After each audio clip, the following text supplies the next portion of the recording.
This episode of the Oh No No No podcast is brought to you by, well, no one actually.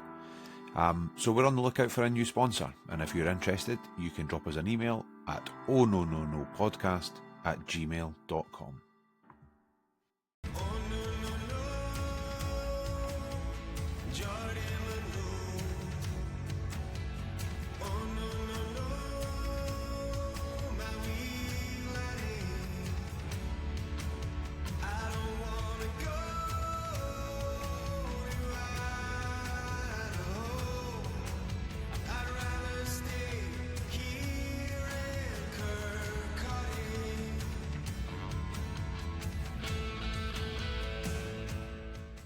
It was Greenock Morton's 150th anniversary yesterday, and there was to be no party pooping. A fairly even first half gave way to a one-sided second, where two quickfire goals from Morton put them onto easy street, and they never seriously looked like being countered. It has just gone 10 a.m. as we've hit record here on Sunday, which is much earlier than our usual time, and I think that's almost entirely motivated by a desire to get this one over and done with. But this is the Oh No No No podcast. I am Duncan Cameron, and with me this morning to make sense of it all, first of all, I've got Scott Fleming. How are you, Scott? Yeah, okay. I mean, it could have been better, obviously, but yeah, yesterday was another sort of learning curve, I think, for this squad of players. There just seems to be something just now that we're not quite getting, and hopefully they can find this out quicker rather than later, because otherwise we could be in a bit of trouble soon. Yeah, nearly at the end of the first quarter. It's quite far into the season now. We've also got Blair Hopcroft. How are you, Blair? Yeah, I'm here. It's pretty much as much. I'm sure I'll perk up as we go on, but yeah, yesterday was brutal. Let's be honest, it was not fun. No. And also, finally, we've got Allan Douglas Munn. How are you this morning, Allan? Not too bad. The one good thing today compared to yesterday is I'm not going to Greenock today. So, every cloud in that, Yeah, that's a good point. Silver linings. Right, let's just try and breeze through this as quickly as we can, I think. Right, unchanged starting lineup. Blair, any issues with that? At kick-off, no. By half-time, yeah, kind of maybe. And by the final whistle, hindsight's a wonderful thing. But yeah, I think we got it right, Duncan.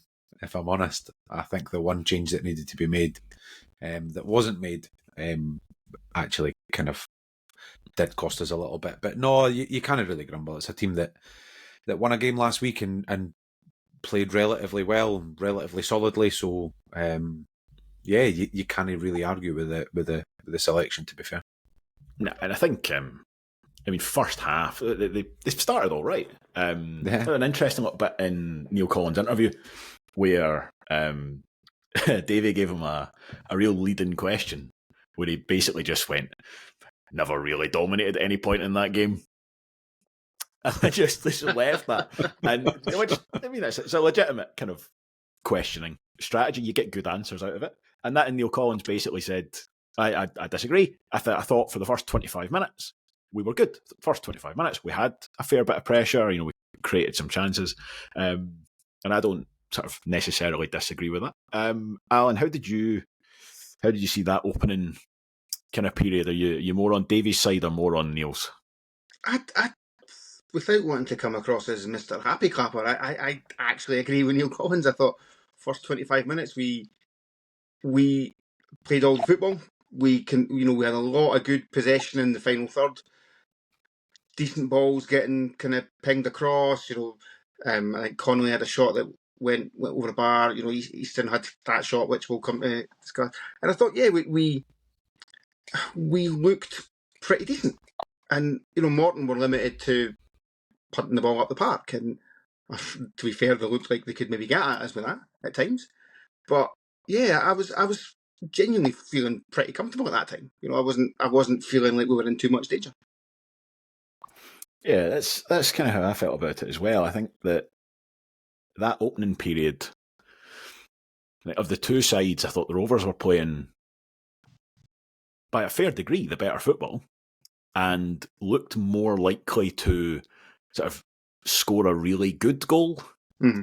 But actually, if anything, Morton looked more likely to score a goal of any colour. Like just they were, and listen, this is not to disparage them at all. They were well worth their win over the Peace yesterday. We'll do plenty of that later. But first half they were more or less playing kick and rush and looked pretty dangerous doing it. Mm-hmm. And it was getting to that point sometimes where it was like the Rovers were playing, 15 intricate passes in and around the box, and then they'd lose the ball and Morton would punt it out the park and nearly score. And you're like, okay. Scott, how did you feel with that? I mean, listen, we might as well just take the whole first half. So up to half time, and we'll go through a couple of the specific incidents, but what was your overall thought on how that was going at that point?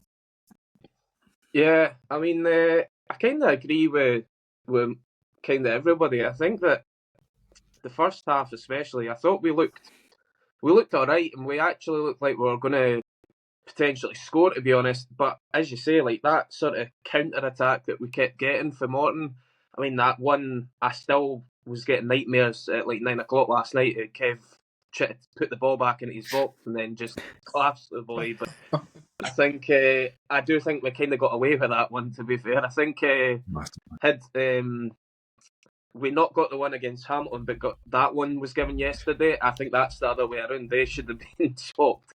Just the way that the decisions went against us recently. But no, other than that, I mean, Easton's hit, I think, would have been arguably up there with Stevenson's for goal of the season had it gone in.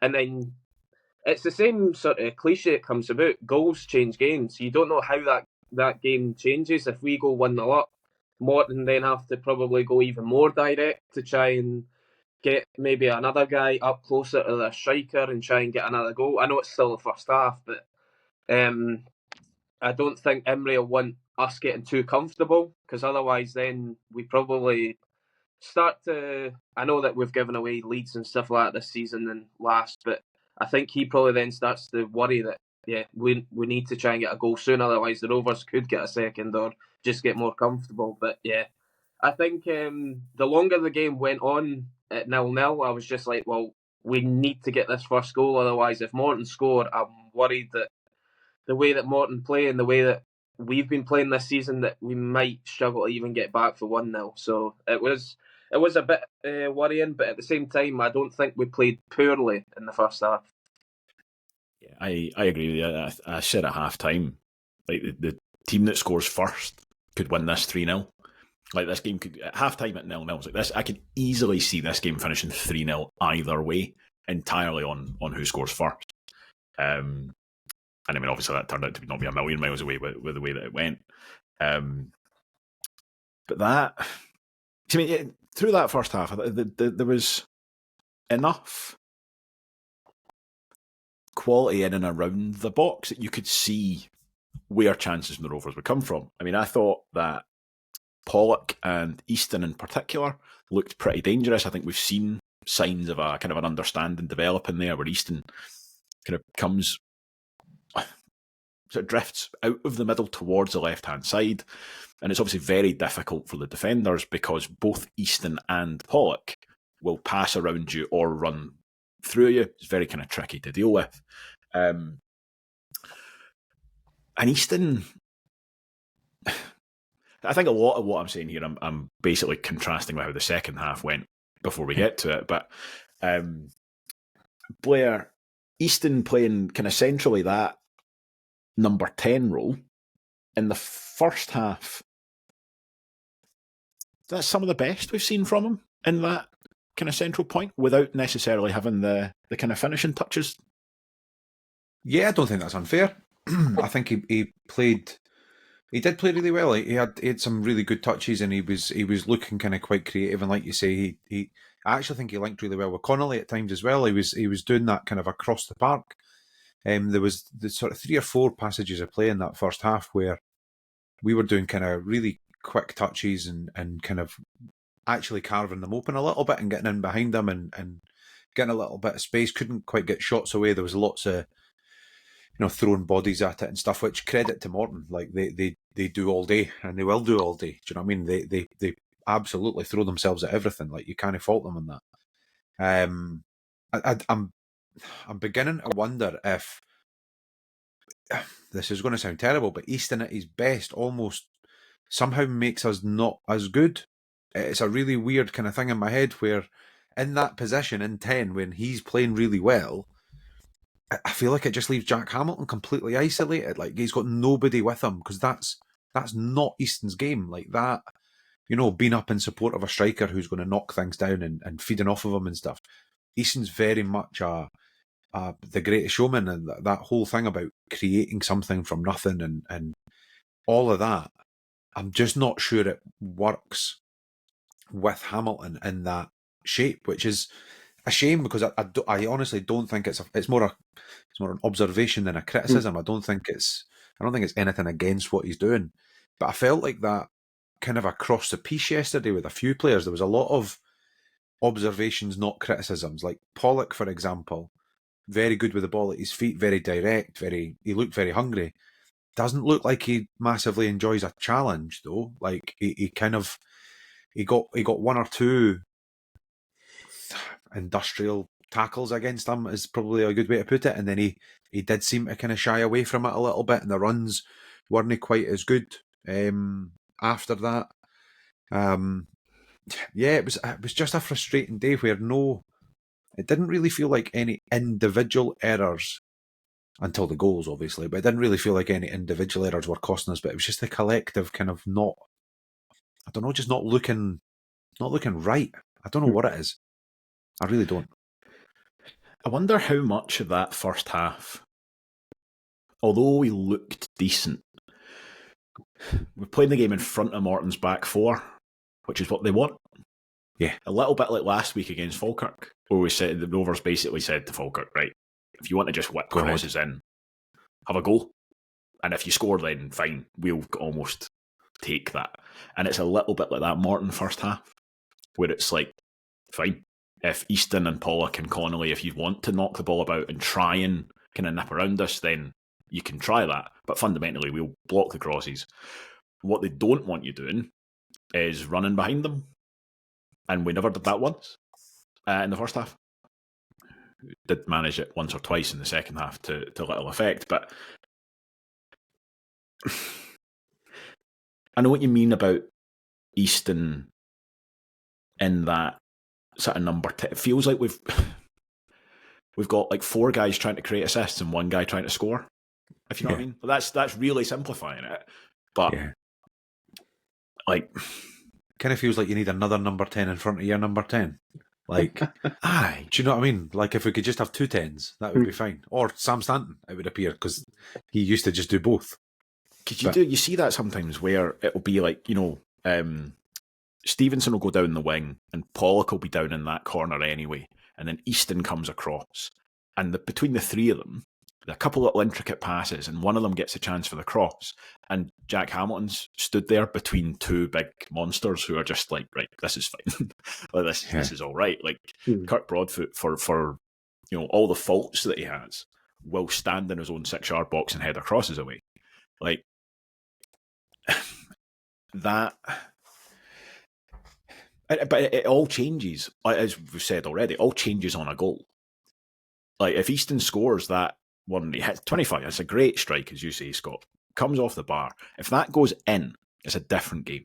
Because, as you say, Morton are forced to come out and there's more space and all this stuff. And you see the exact reverse of that in the second half when that goal goes in. Yeah.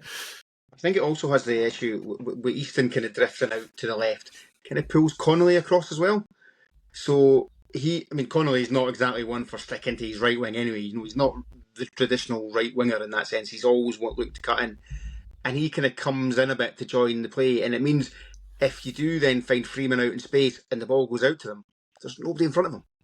Yeah, he's got a bit of room to run into, but he's not really a up the wing and fire a good cross in kind of fullback. He tries, but you kind of notice a difference with that in the second half when Dabo came on. I know we'll kind of come on to that later.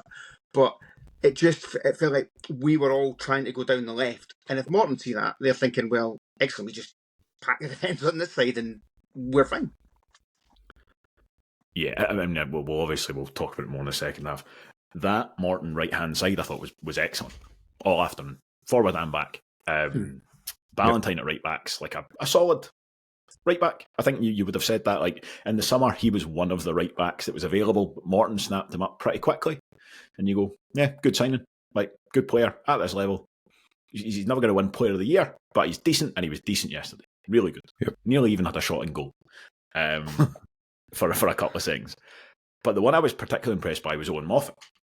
Yep. Because we've seen bits and pieces of Owen Moffat in derbies previously, and I think I'd been a little bit dismissive of him, probably just based on his height as much as anything. You look at him and you go, right, wee guy, he's gone down south, he's come back on loan. He'll run about, he'll score from 30 yards occasionally, he's got the technical ability. He's probably not that interested in defending. He was brilliant at defending yesterday. He's there. I mean, you see in the second goal that we'll come on to, where he's the one who takes the ball off Pollock, and then he's turned around and he's back and he's going again.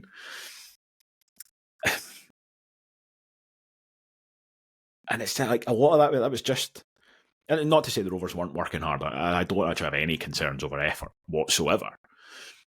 But a lot of that was like, Owen Moffat wasn't really that bothered about playing little passes around. He was just doing his running, getting back, covering it. And I just thought he had just a much better afternoon than anybody in a Rovers jersey did. Let's just narrow in a couple of these kind of talking points. I think we've probably covered that Easton shot off the bar. It's a good shot. He's very unlucky. Keeper's not got any chance if that dips under it goes in. There are two, I think, the two sides to Kevin Dabrowski probably in relatively quick succession. Well, actually, sorry, one quick thing. I'll throw in a third Kevin Dabrowski moment as well. The first one, just it's a good save, kind of down to his right. But there was a bit of Neill Collins in his interview after the game talking about he learned some stuff. I wonder if one of the things that he learned, or one of the things that he saw that made him question what he was watching, was that first shot that Kevin Dabrowski saves. Niall McGinn picks up the ball roughly about halfway and then just runs unchallenged from the halfway line to the edge of the box.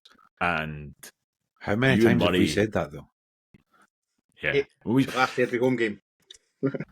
So we saw it a lot last season when Scott Brown was missing. Now, obviously, Scott Brown comes off the bench at half-time. We're going to talk about that.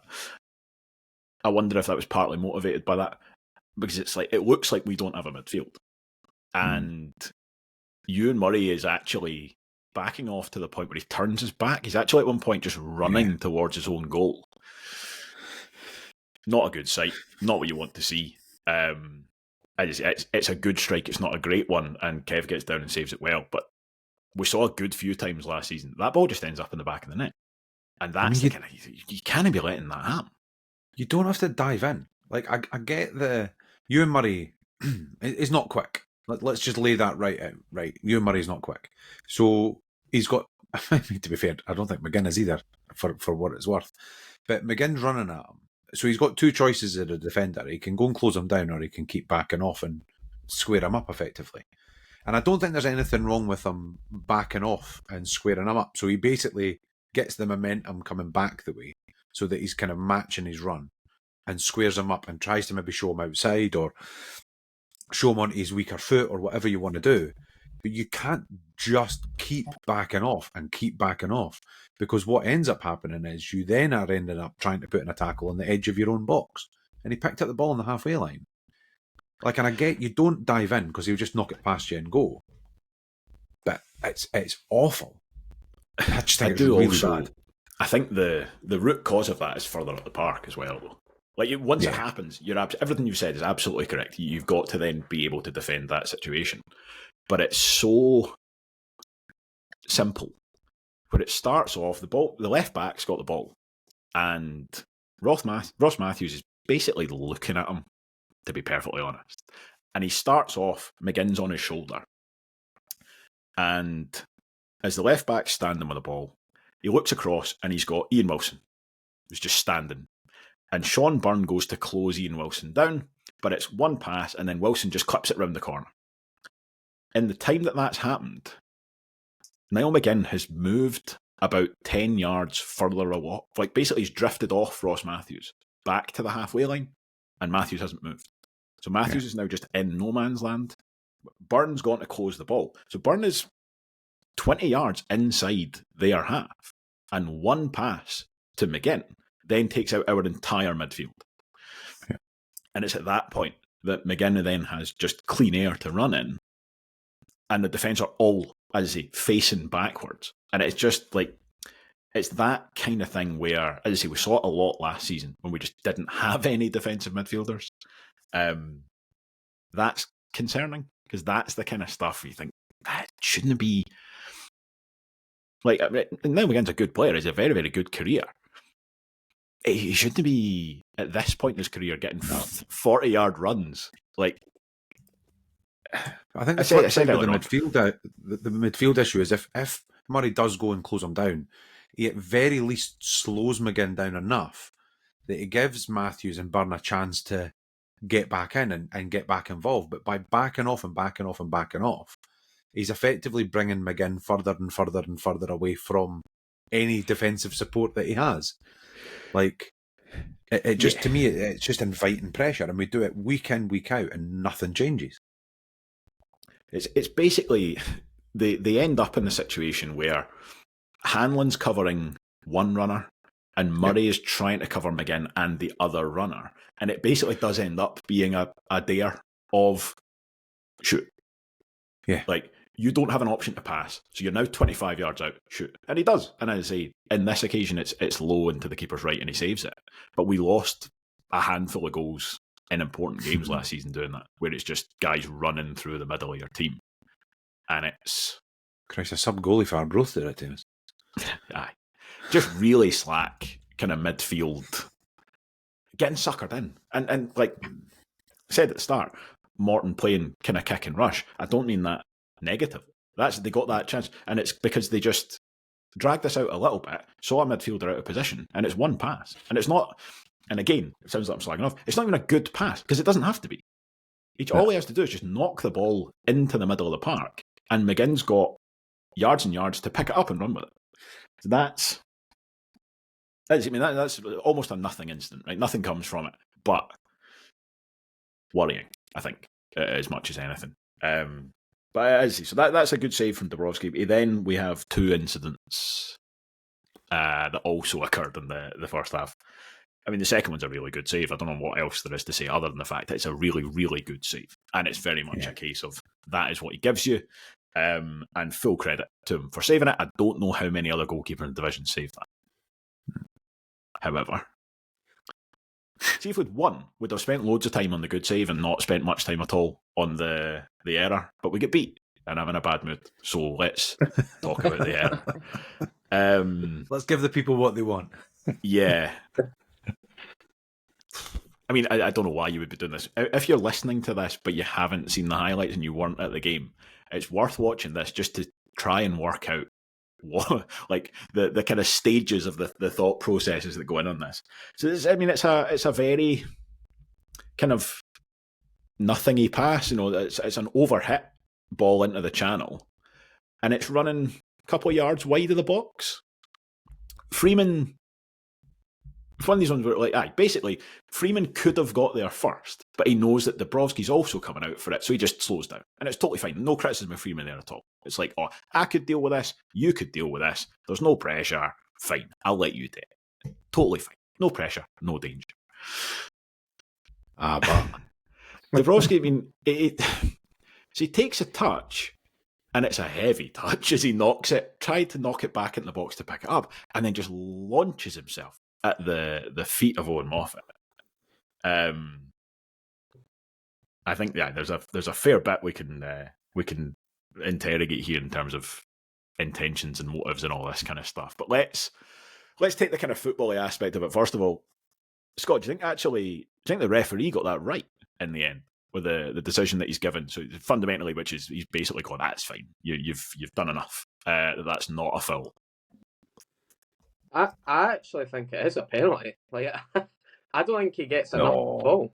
I think he genuinely has launched himself and gone into... It's Moffat, isn't it? Yeah. That he's taken it. I genuinely thought, as I said earlier, I think it's more of a penalty than some of the penalties we've given away this season. And so I think that, well, people talk about how you get your luck changes at times. I suppose we got away with that one compared to ones that we gave away that it shouldn't have been a penalty. So I don't know. I know some folks said that it wasn't a penalty, but I genuinely think he's absolutely clattered the boy, and there was just no need for it, as you say. Like, I mean, I know Kev's kicking's no great, and we've talked about it quite a fair bit on here, but like, if it was that close in terms of, like, even my stream that I was watching on and the highlights don't show you how far away really Moffat was from the ball when Freeman's left them to it. So I couldn't really tell until literally Moffat was then in picture to say, well, he actually did have time to just take it into the box, or Ken what, just take a touch and just put it up to the halfway line sort of thing. Or if at worst, go and just put it at the park if you're going to do what you did. Like, it's anything but what he did would have been better, pretty much. Yeah.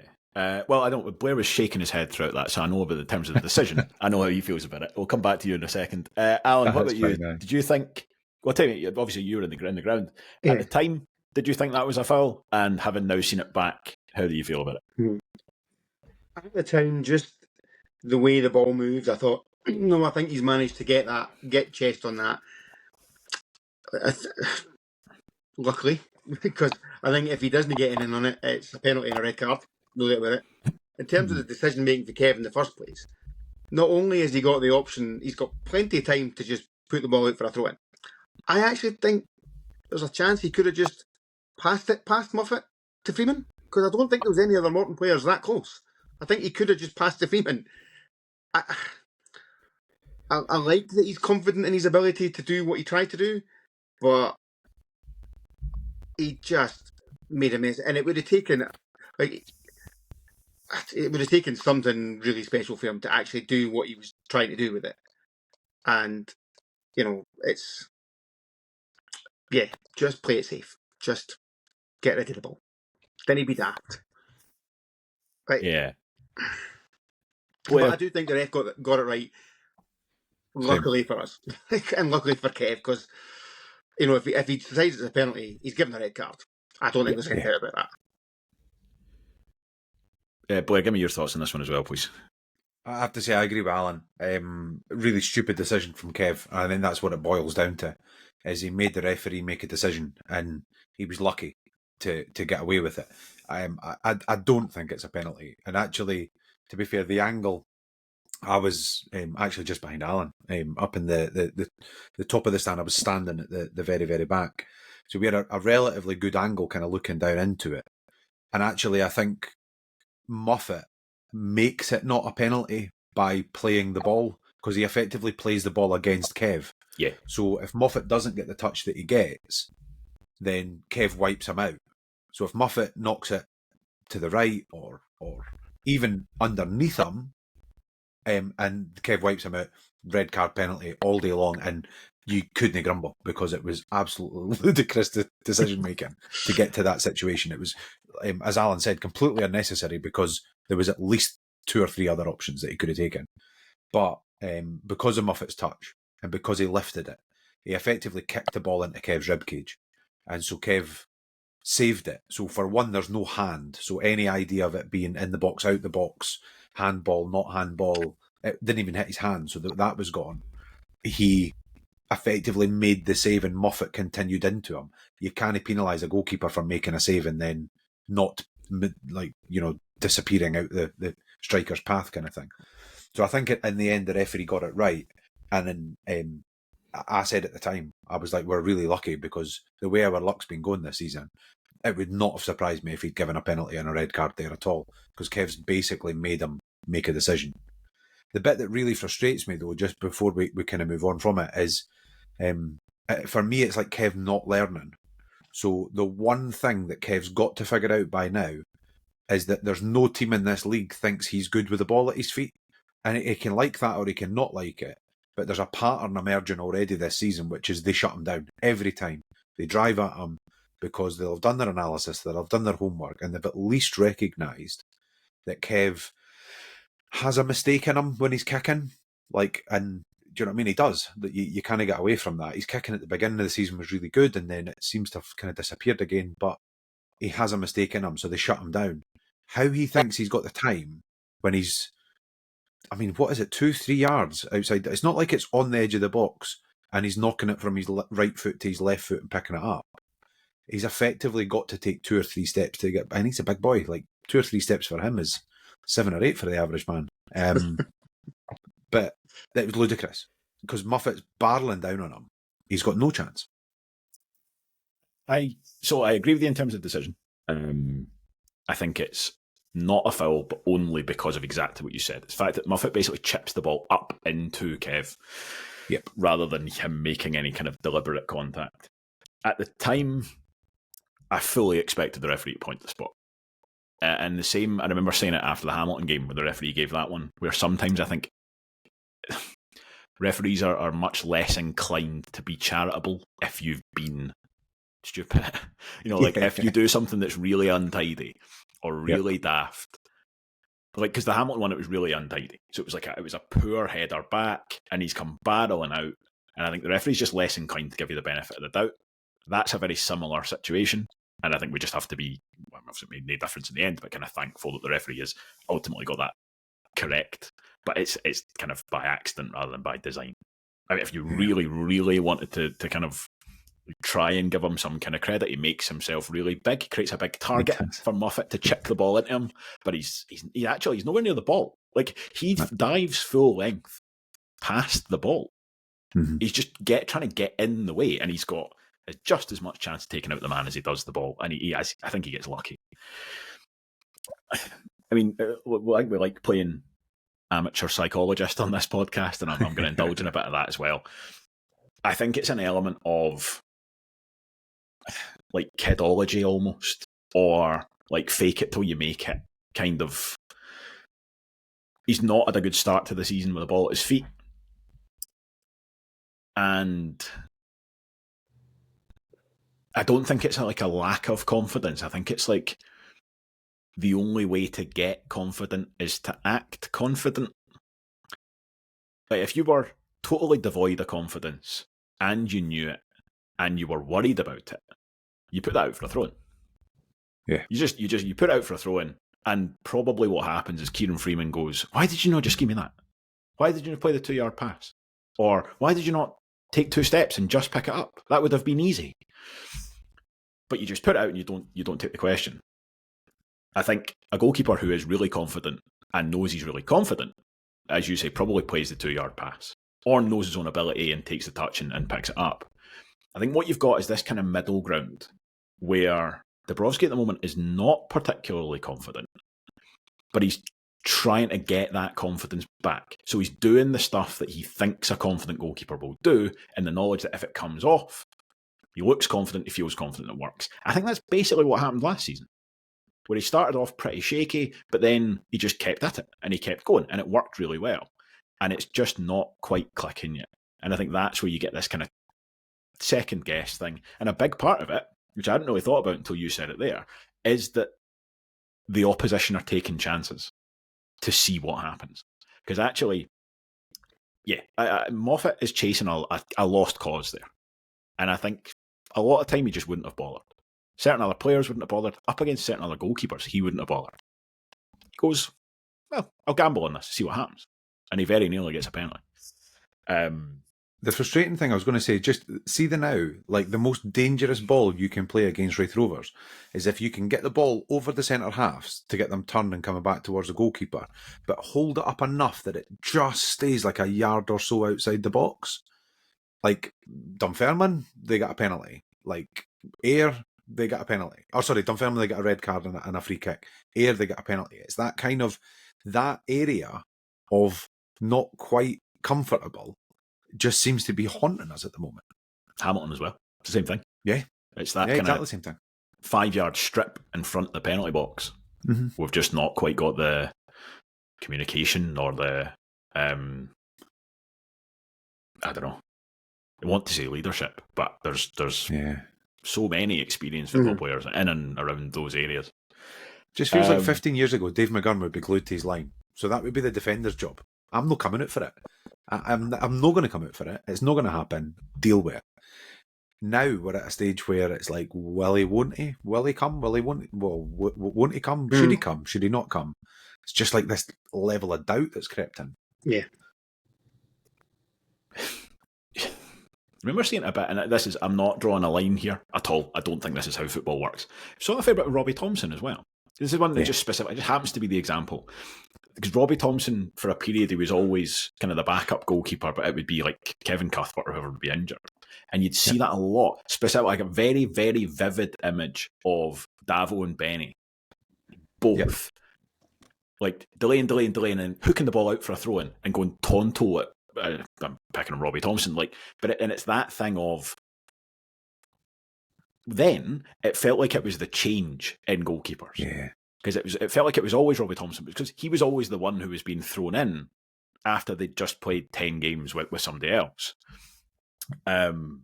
Whereas Dabrowski's now played effectively, every game for a season and a quarter, albeit there's new defenders and stuff involved.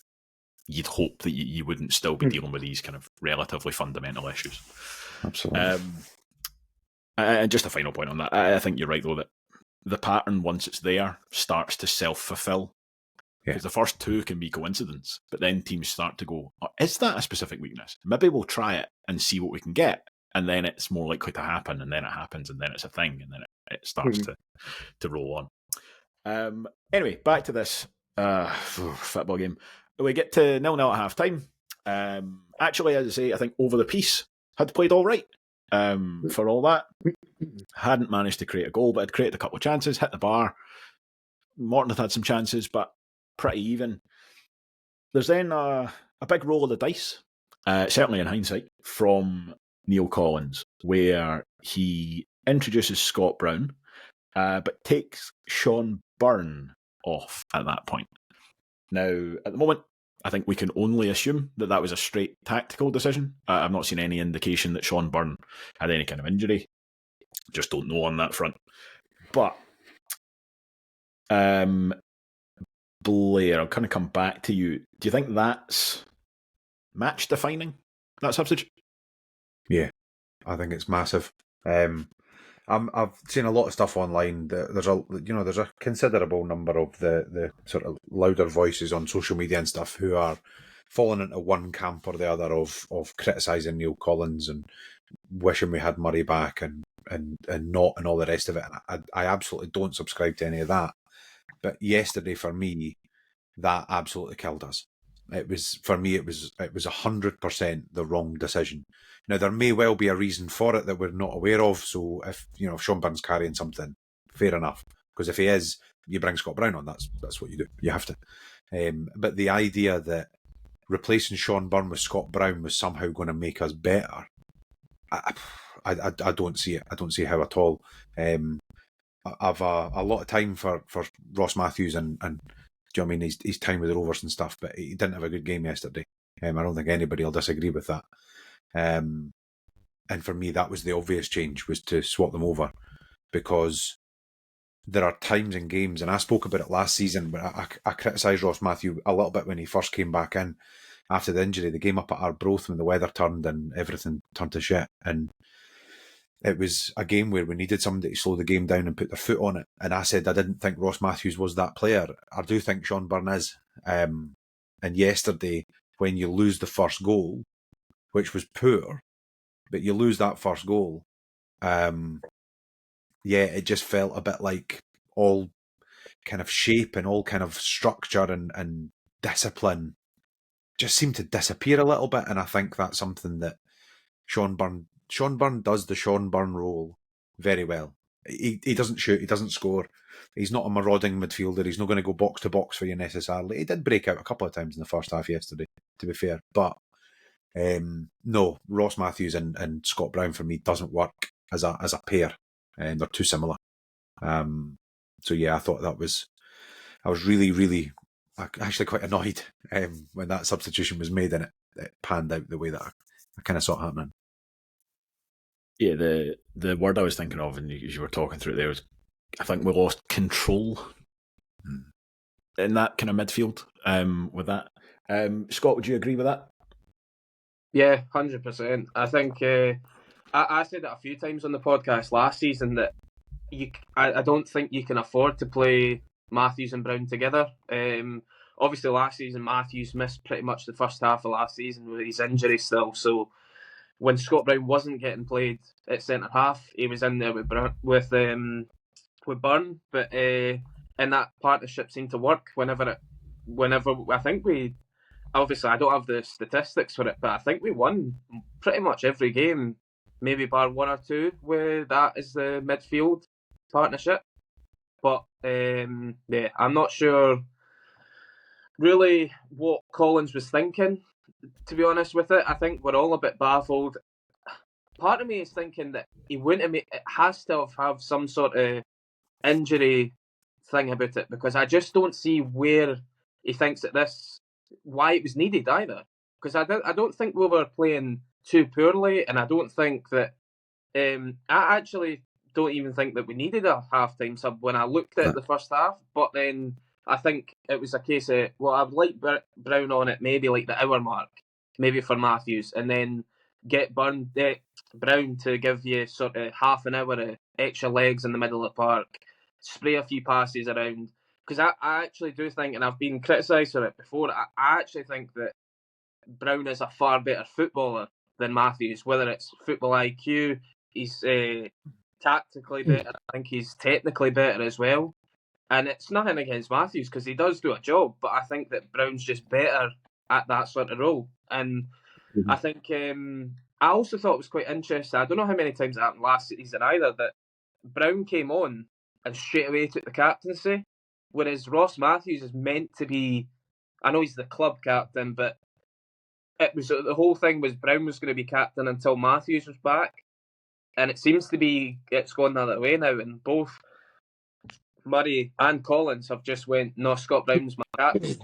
That's how it seems to me. So I don't know if they maybe see that Brown's more of a leader on the park as well. But yeah, I definitely. And again, we lose the 2 goals in what was it, 6 minutes.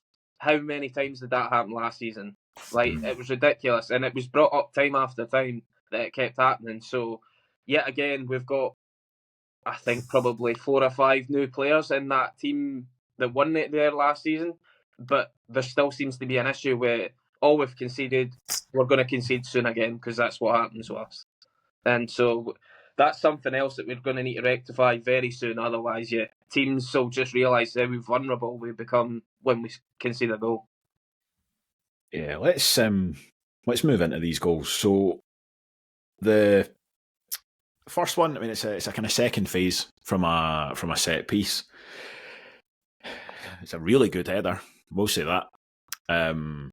Said in the pre-match, I was very annoyed that Morton had got a second goal thanks to Jet's nefarious activities, and they'd been able to tear up his contract and bring in Filip Stuparevic instead. It's a brilliant header. Allan, talk me through that goal, please, and where you think it may have been preventable, if at all. First things first. It's completely Kev Barretto's fault, because I was sat next to him, and literally about 2 minutes before that, he's like, "Aye, their big Serbian number 9 doesn't look up to much, does he?" So it's totally his fault. But it's one of those, isn't it? I don't know if I think it's Murray wins a good header, gets it clear. Pollock's going for the ball, and it's just everyone around me was screaming for a foul at the time, and probably including myself. Having watched the highlights, it's not a foul. The guy's just stronger. Pollock is just bundled off the ball really, really quite easily, and then doesn't he really make that much of an effort to get back? And it's a decent ball into the box, but with Hanlon and Murray in there, you're expecting them to do better. it's hard to see from it as someone who has never played football at any level, let alone championship football level. I'm not going to comment too much on who should be in which position, but someone should be in front of the guy. You've got Hanlon probably 2-3 meters in front of him, marking nobody, and then Murray's behind him. Murray tries to go for a header, basically through him, and it's just a really good header. Kev can't do anything about it. It's a very good header, but you do feel that the defender should be at least pressuring him more. It was essentially a free header, and you can't be giving the guy a free header on the edge of the 6-yard box, right in the middle of the goal. You just can't do it. Someone's got to be making more of an effort to get through him, put him off, do something. Just didn't let him jump up and header the ball in. It is. I mean, I think it's easy to sit here and do it now, and I think sometimes you do need to remember that it's football and goals happen, and just you break it down with the freeze frames and you go, if only you'd gone there and only you'd gone there, you would have stopped it, and it's not easy to do. But I think the root cause again is probably it's the cross. It's if you stop the cross, you stop the goal, and it's the way that all breaks down where. As you say, it's not a foul. Pollock gets kind of shoved to the ground. He actually does get up quite quickly, but he then just chases the boy that shoved him over, effectively. Stevenson's also gone to that guy. And then Connolly goes to the next man in line, and then Easton goes to the next one. And because you start with 2 men on the first guy, as everybody else slots in, the furthest Morton player back is free. And again, that's not actually even really to point the finger at any one Rovers player. It's that sort of, as you reorganise, a couple of people make split-second decisions. And if you make a different one, you've got more pressure on the cross. Once the cross goes in, I mean, you see it from the beginning. Stuparevic is almost perfectly in line between Hanlon and Murray. And the cross is very clearly, unless Hanlon starts moving almost as soon as it's hit, it's going over his head. And yeah, basically, starting position-wise, Hanlon's 2 yards too far forward, Murray's 2 yards too far back, and Stuparevic is exactly where he needs to be. He actually barely moves his feet. From the moment the ball leaves the boys, he's under it the entire time, and then he's just up and moves it across. It's very reminiscent, actually, of one of Aidan Connolly's goals at the same place last year, where shouldn't he be winning it, but the ball is just perfectly right onto his head, completely splits the 2 defenders. It was kind of very reminiscent of that. I was actually about to say the exact same thing, that it reminded me of, I think it was the second Connolly goal last season. Just it was right perfectly in between the 2 centre-halves, and the 2 centre-halves turned round after the ball went in and went, was it you or was it me? So it is. Really frustrating, but I was just going to say, I'm sitting watching it now, and it looks like Hanlon actually tries to step out, like he's trying to play an offside. But the other two, like Freeman and Murray, are both at least a yard deeper than him at the point where he does it. Because I actually, at the time, I thought Hanlon had the other forward. Like, I thought he was marking the other man, if that makes sense. But it actually looks like it's Hanlon's. It's probably Hanlon's man, actually, because Murray's got the other boy peeling off the guy behind him. Yeah. Also, that maybe I always think that the people that have got the sort of opposition player behind them, it's actually you and Murray's job to tell Hanlon that, look, you need to come back, or Murray needs to make the decision of, do I think that I need to go to him? Because I can see the free man for it. Hanlon's got to look round, and he's kind of probably more focused on the fact that he's the centre-half closer to the action. I don't know if that's the way that it works for them, but it's the way that I would look at it, is the man that can see the guy should be the one that's telling the other one. But that's the thing, if Hanlon turns round to look and see where his man is, he completely loses the fight of the ball as well. So there's an element of mitigation as well, that it's a second phase, so it is more difficult. It's if that's a free kick and that cross comes in, I think we're all stamping our feet and shouting the ball into the defenders. It is different when it's a second phase, because you've got Morton players who've left the box and have come in, and Rovers players moved around. It is more difficult, and I think that's. Like, these things happen. These things happen when you don't take your own chances, effectively. Totally. But it was not disaster at that point. That's the bit that really actually is frustrating. And Collins picked up on it in his interview. At that point, you go 1-0 down. And I went, oh my God, like, I cannot believe we're going 1-0 down. But on the basis of what I've seen so far, right, let's settle the game and let's get back to doing what we're doing in the first half and we should be all right. Yeah. I mean, so the second goal comes very, very quickly. So there's not an awful lot of evidence for this. I do think, like I said earlier, the first goal was going to be huge because it lets the side who scored it dictate a little bit more.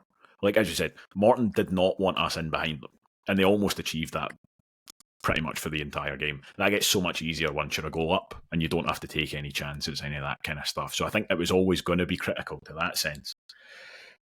But yeah, no, the second goal does come, as you say, 5-6 minutes after that, with very little having happened in between. And it's frustrating because well, first of all, there's a huge slice of luck in it.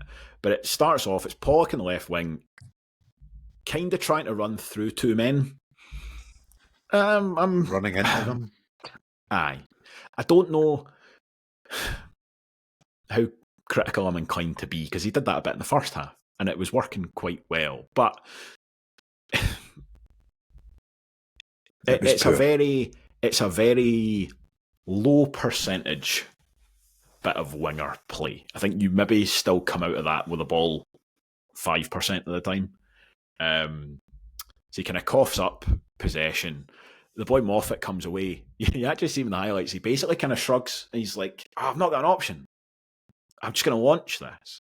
And he does, and it's like a 60-yard diagonal that would have been, I think, probably fine in terms of a forward pass. I think it would have reached his man, but there's boys around him, and it clips off Ross Matthews' forehead and becomes the greatest pass you'll ever see.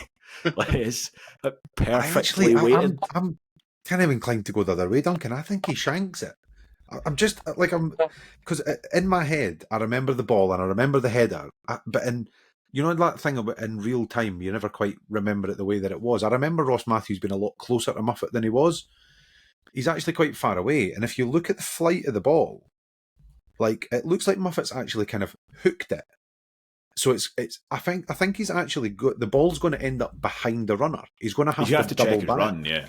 Yeah, he's going to have to double back for it. And actually, Matthews puts a great through ball. That's like, you could not ask for better, because it's just, it puts him clean through. Doesn't even need to do anything, does he? It's right in his path, perfect in his stride for just hitting it. Aye. And had it been a Morton player, he'd have been offside. Because he's at that point, he's already a yard past the defender. Quite a ragged back line in there as well. Scott, how critical are you prepared to be with that versus how much are you willing to just chalk it up as bad luck and move past it? Well, for part of it, I do think there is a bit of, obviously, luck in it. The fact that we've just said about how the ball looked like, is it Garrity that scored it, was going to have to run back 5 yards or whatever to come and actually get the pass, whereas Matthews has obviously put it on a plate and he can just run right onto it. And to be honest, I don't actually think that Garrity's the fastest player in the world, and I do think that we are just very slow at the back, and that's actually starting to become a little bit of an issue, that it just looked like we were never catching him, and it was just a case of, can Kev get us out of jail? And then, obviously, it's a good finish as well. I know, obviously, he's hit it off the inside of the post, and if it's like another couple of centimetres, it's hit the post and comes back out, and you get a bit lucky with it. But I do think that it was one worry of mine at the start of the season. Yes, we've went and signed some really good centre-halves. You're going to have to put some sort of pace around them, because these guys are going to get caught out otherwise. And I do think I do find it hard to criticise when it is a little bit of luck, as I say, with the Matthews thing. That's what I struggle to find, to say, oh, it's absolutely shocking that we've... The shocking part of it is that we've lost 2 goals again in such quick time. But I just feel that it's hard to criticise fully when it's a bit of luck that's got them through on goal, sort of thing, as well. But yeah, I do think that we just need to somehow find a way not allowing teams to just break through like that when you've got. I just wonder if can we go and get like somebody that's a little bit quicker in January.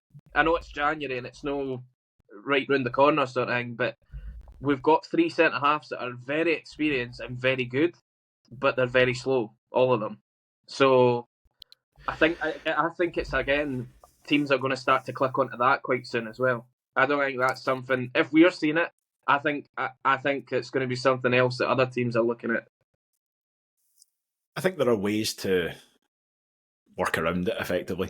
I mean, for the Exhibit A, Kirk Broadfoot kept the clean sheet yesterday. Like he is, I don't know if you can be. He's much slower than anybody in our team, basically.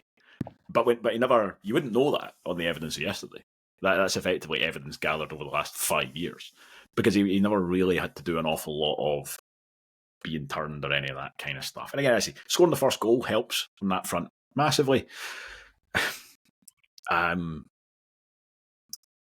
don't know. I think if you had an unlimited budget, then probably I'd go and get a quick defender as well. I think looking at the centre halves we've got should be good enough to, like, if you didn't have any of the evidence of the games we've had so far and you just looked at that squad on paper, you would be quite a long way down your list before you got to this team needs another centre half. Like, this should be more than good enough for this level. Allan, anything you want to give us on that kind of second goal or the way that second half had developed up till that point? It was frustrating. I didn't want it to seem like I'm picking on Pollock, because I'm not. The guy's a talented young player. But, I get it's another one that comes for him losing the ball. And it feels like there's definitely a talented footballer in there. He, earlier, for the first maybe 55, 60 minutes of a game, he could be really effective. I think there's maybe a question over his fitness. He's had a few injuries. He's not played a lot of football at this level. So, it's probably a lot faster and more intense than he's used to playing. Well, he'll probably get better. But I feel like maybe we need to be taking him off a bit earlier. And I'm not putting the blame on him for that defeat in any way. But also, as well as that, he's, I don't want to call him a one-trick pony, but what he is you get the ball to him and he'll run and he'll try and beat a man. So eventually, say what we like about Dougie Imrie, he knows how to organise a team. He'll say, well, just double up on him. And if it's, if it's taking him out of it, and then, Stevenson's not able to get up and down the wing all game, Easton kind of drifts out of it a bit as well. And you're losing what was our most kind of potent attacking threat in the first half. And it was just frustrating that we could probably all see it. So it just took a wee bit longer it shouldn't take going 2-0 down, I think, to change it. And yeah, the second goal does come quickly, and it's, a big slice of luck in it. But it's just frustrating that we keep saying the same things again and again. Yeah, I think the pattern of that second half is just really difficult to watch, to be honest. Because I think, apart from maybe the last 5 minutes where Morton were basically like, let's just see this home, I thought they looked more likely to score than we did. If Hamilton, more likely Hamilton to go takes his chance, then maybe, but... Yeah. Let's talk about that a bit. It's the biggest chance, I think, probably that we get. There's one for Mullen that's similar.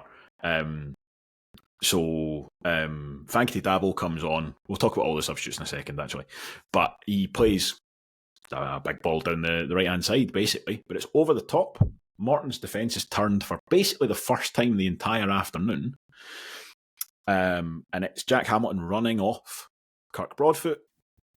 So he gets yards clear.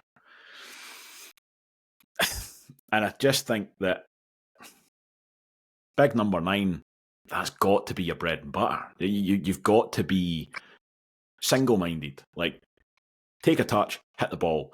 and he kind of gets it under his feet a little bit, and he just holds up, and it must be Jack Baird, presumably, gets across, and it's blocked before he even gets to hit it.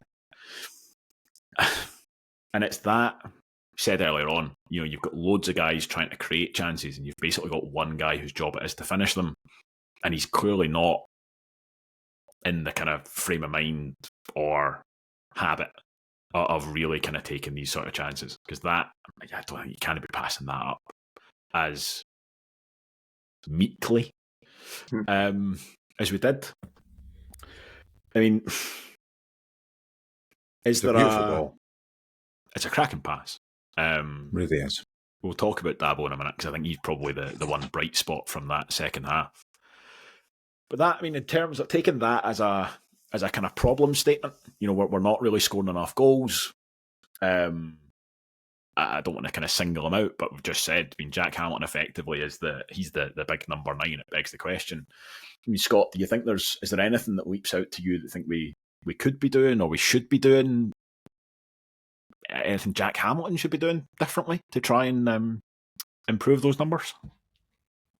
Yeah, I think I kind of agree that it's there seems to be a little bit. He's still obviously coming back from injury. He's trying to get his confidence up. I kind of thought actually I know it was a penalty last week, but I thought the goal last week, the win, might have kind of perked him up a bit and kind of made him think, right, I'm back, sort of thing. And hopefully, I actually fancied him to score yesterday, like before the game. I just thought that he would kind of kick on again and get a few chances, especially up against like a Broadfoot and a Baird sort of centre half pairing. But yeah, it wasn't to be in that. And as you say, that chance just it kind of summed up really our second half fully. That sort of giving up, and as you say, it was a really well it was more of a clipped ball, but it was just a precision sort of long ball that Dabo knew that I'm probably able to get this over them, and then it's up to Jack to kind of read it and run after it. But you've got to be making at least the keeper make a decent save out of that chance at minimum and win a corner or something. But to get nothing out of that, and I think it was on Rave TV commentary as well, they kind of just made a noise that like a sigh that didn't even really, nothing was really said, and that kind of just summed it up. But in terms of like going forward and how we're going to start creating chances again, I've said that a few times now. I don't know why, and obviously we're not at training every day, but I want to know why Lewis Gibson's not getting a game right now, because that boy in the first League Cup group stage games, and even doing it air in the Challenge Cup, he created both the goals out of him causing a little bit of mayhem, if you want to call it that, and causing problems for their defence by shutting them down. And he's just so direct when he's got the ball. He's actually even more direct, I think, than somebody like Finlay Pollitt. And he just loves to beat his man and get a ball into the box, or loves to beat his man and get a shot away. And I just think that that's something right now that probably we need to add into our game, is just being more direct. And I think because the other thing with Gibson is he's so two-footed that we've seen as well. I still don't know if he's meant to be right or left-footed. And if you can go both ways, and your fullback's like, well, he can go both ways, I don't know which way he's going to go, it puts another bit of doubt into the Morton defence as well. So I do wonder if Collins is maybe going to start to rejig things and think about playing him again. But that's been since the Pars game, when he came on, when the game's lost anyway. Like, since then, he's not featured. And I think he's the only player in that whole squad outside of Montague and Nicholson that's not played a minute since then. So I don't know, obviously, what his excuse for not playing him is, but I just hope that we can start to see him again, because at the end of the day, he's bringing on Lewis Jameson on that right-hand side, and we had a right good debate about midweek about how he's not a winger, he's meant to be a forward, what kind of forward is he, and that sort of thing. You can't be bringing him on the right-hand side when you've got a perfectly good player. You had two, you had Mullen and Gibson, that can both play on that right-hand side if you're going to take Connolly off. So I just thought it was a little bit baffling, that substitution yesterday. I agree with you. Obviously, I was very much kind of Team Jameson on that kind of discussion in the middle of the week. It was something where you said that like you weren't sort of criticising him, but kind of the way that he was being used. Yeah. I mean, I think impossible to disagree with that based on the evidence of yesterday when he was put on as effectively like unorthodox right winger. You know, just go out, touch line, playing the right wing, and we had two wingers sitting on the bench watching him do it. To something Allan said 5 or 10 minutes ago, like Finlay Pollock probably should be coming off earlier. You know, he'd taken a knock. You could see that he was running down. I think Gibson's a perfect replacement for that. Okay. As you say, he's so direct. They're two very similar types of players, but they're different enough that, you know, we've said Cammy Ballantyne had a very good afternoon at right back. Owen Muffet was an excellent kind of deputy for him. But if you've done an hour up against Finlay Pollock and then Lewis Gibson comes on, that's a hard task. That's, if anything, going to make that steps up to get even more difficult. Yeah. Just never really... Well, at that time, you know, you're thinking, if you're the right back there and he's coming off and then you see Gibson coming on, you're like, oh, fuck. But instead, you see Fordyce coming on, they change the shape, and it's like, oh, I've got a 38-year-old man coming at me now who's already played an hour and 70 minutes. Excellent. That's my afternoon finished then. I do worry a little bit about the Lewis Gibson of it all, mainly from the point of view that he's an 18-year-old boy that, and I say boy, that's maybe a bit dismissive, but he's young. He's really, really young, and it's not through any fault of his own. But he's very quickly now becoming the answer to all our problems. I'm not saying that's what we're saying, but you hear it in the stands. You hear it as you're walking out at the end of the game. Like, if he comes in and has injury, by the way. That's the first game of the season. That would be that Finlay Pollock is also very young and a very similar age, but yet he's playing. And the thing that's kind of, and John Greer... I'm not saying not playing him because he's young. I'm just meaning I'm worried that he becomes the saviour. He becomes the answer to all our woes. Yeah, he becomes Lee Bryce. I don't think he is that. I think he's a good player, and I agree completely. I don't know why he's not playing. I don't know why he's not. I can understand why he's maybe not starting him if he's not where the shape he wants to play or whatever. But as you've all said, if you're taking Pollock off, put Gibson on. Like, it just seems like a no-brainer. So this is the point I wanted to come to, because there's a change of shape involved here as well. So just to kind of run through all the substitutes, kind of in the order that they happen. So obviously we've said Brown comes on at half-time. Fine, right? No change of shape there. That's all right. 63 minutes. Dabo comes on for Kieran Freeman. Straight swap, right back. And Lewis Jameson comes on for Aidan Connolly. Straight swap, right wing. That's the one I would be saying, well, as I said, you've got wingers in reserve. I don't really... See, if he'd put Jameson on for Aidan Connolly at that point and said, right, go and play on the last shoulder. Just go and harass Kirk Broadfoot. Like, you're quicker than he is. Go and run him. But instead, he was out on the wing, and I don't think it's best use. So we get kind of 10 minutes of that. Same shape, couple of fresh pairs of legs. Then a change I don't think anybody was necessarily expecting, which is Pollock goes off in the 77th minute and Callum Fordyce comes on.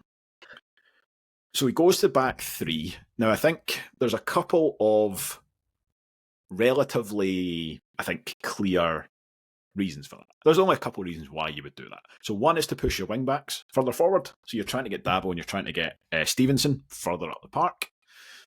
One of those more successfully than the other, I would argue.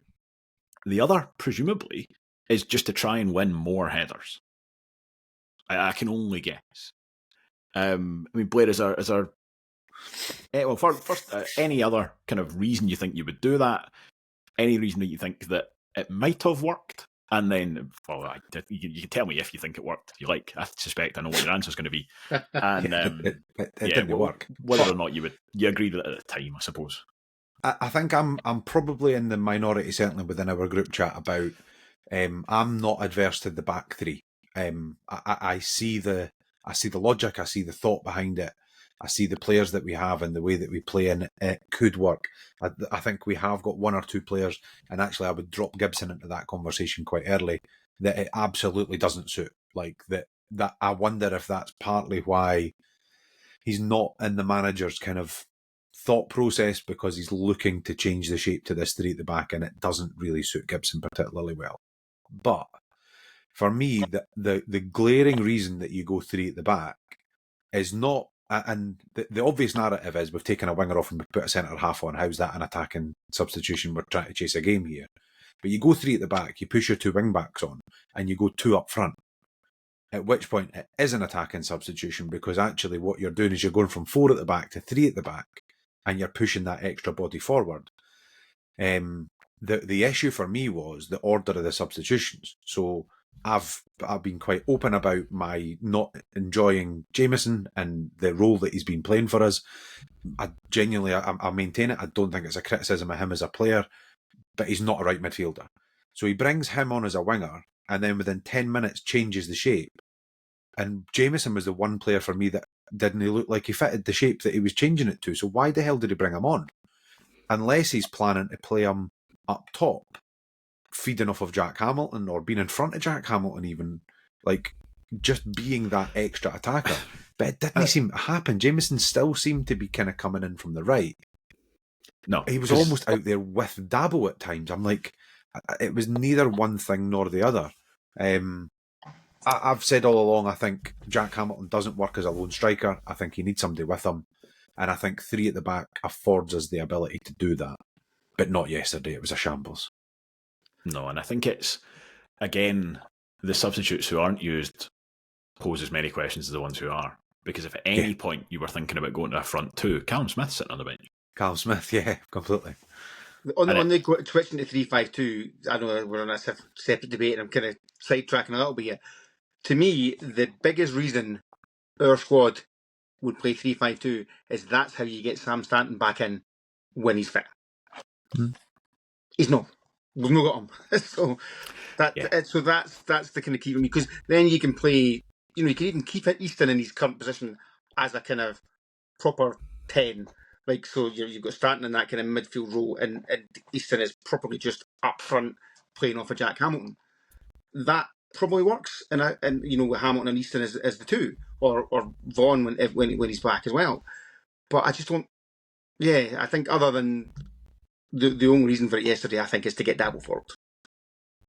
See, I think if you've got, so your back three, obviously it wrote itself yesterday with the three centre halves, and you've got Dicko as an option to come in there and play in that role as well. I think it's fine. Your right wing back and your left wing backs are relatively obvious. Not convinced it brings the best out of Stevenson, but it'll definitely bring the best out of Dabo, and I actually think it'll bring the best out of Freeman as well. I still think he looks quite good, kind of driving forward. So that, to me, works. Your midfield three, I think if you keep Sean Byrne as your kind of holding midfielder, which I know maybe doesn't work particularly well with a three, but what it allows you to do is have your other two midfielders who don't have to do the defensive job, because you could have Fordyce or Hanlon or Murray step out of the defence when need be to kind of plug that little gap in the midfield. But what it does is, and I agree completely, Stanton is kind of crucial to it, but there's a bit of me wonders if we've not seen the Scott Brown that could be, which is that kind of box-to-box marauding midfielder and doing that kind of job. It would allow Easton to play more centrally, but not have to do the defensive bit, but also not have to be the 10 in support of Jack Hamilton. You use your wing-backs for width, and you've got Jack Hamilton up front, and I actually wonder if Jameson could work in the Vaughan role, simply because he's quick. Do you know what I mean? If he's got the pace to get in behind, he's arguably faster. He's not arguably, he is faster than Callum Smith. He could be an option through the middle. But it just seemed like yesterday was so disjointed that when he made the change, and yes, he made it at a set piece, so it was obviously, it took a little bit of time for the game to kind of settle back in. But I never felt like it settled back in. It was weird, the change that he made. And it's obviously, there's an element of that just happening in the middle of the game. And we spoke about it loads with Ian Murray, because he'd do it kind of madcap shape changes. But the guy's just not adjusting to it very well. And that's obviously difficult. Your manager comes in if you have an idea. But it does seem increasingly apparent that Neill Collins is very keen to play a back three. And I wonder if actually a small part of yesterday was actually just going, I'd just like to get minutes into Callum Fordyce. Yeah. Because really, I want to play him. I want to play a back three. So actually, I'm just going to do it now. It's a bit of experience, a bit of time. Hopefully, it shakes someone loose. Not by any means writing the game off, but just a case of like, this is what we're going to be doing in 10 days' time, 14 days' time. Let's just go for it now and see. But I do think there's a learning curve in there for quite a few players, and it didn't help us yesterday. I think again, part of it, Neill Collins in his post match was talking about like first contact in both boxes. I think that seems as well that's a concern, and that's a thing that the back three would give you, is just somebody else who actually should win headers.